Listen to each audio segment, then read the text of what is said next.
Hi-Hat Ranch was bought over the course of several transactions by my grandfather, Herman Turner, in, from 1943 to 1945. Originally, he purchased 27,000 acres from a man named Ross Beeson. Mr. Beeson had bought the land for his son, basically, and developed a pine plantation and kind of a sportsman's paradise, as it were. He did not have cattle back then. He bought the land and started planting pine trees, and his son went off to World War II, got killed in the South Pacific, and Beeson kind of lost interest in the land. My grandfather had done some construction work for him, building farm roads and pushing fence lines. My grandfather was a road builder, so he had a heavy equipment, and so he pushed roads up and built dams and dug lakes. And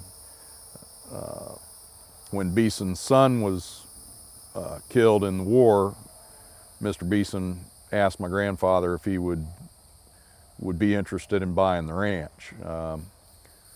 My grandfather's parents owned a general merchandise and livery stable in downtown Bradenton, and my grandfather had gone to Georgia Tech and laid out roads, or studied engineering, and he laid out roads in Bradenton and built some airfields around Southwest Florida as part of the contracting team for Page Field and Fort Myers and Venice Airport and Bradenton-Sarasota Airport.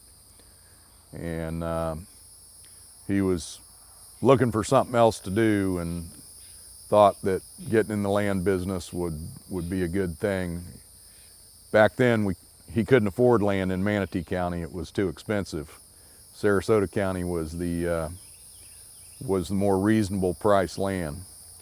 So he and Mr. Beeson made a deal, and over the course of a couple of years, he purchased the land, got in the cattle business with a partner from Oxford, Florida, a guy by the name of Clyde Bailey.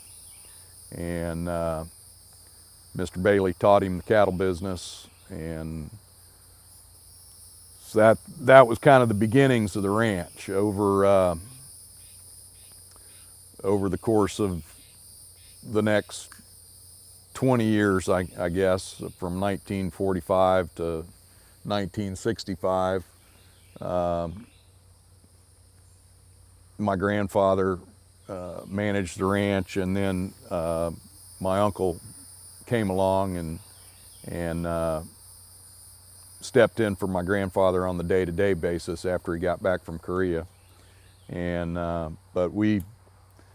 then we've started expanding into other areas of agriculture, citrus, and the cattle business grew. But this land down here in the forest was native Florida hardwood hammock, and then a little bit of what is now the forest was planted pines that were planted originally by Beeson in the late 30s, early 40s. There's a lot of wildlife in the woods out here. There's turkey and Florida white-tailed deer, a lot of different birds, wild hogs, of course, a lot of turtles. But yeah, it's a beautiful piece of woods, and the homes that are in here really complement the natural surroundings.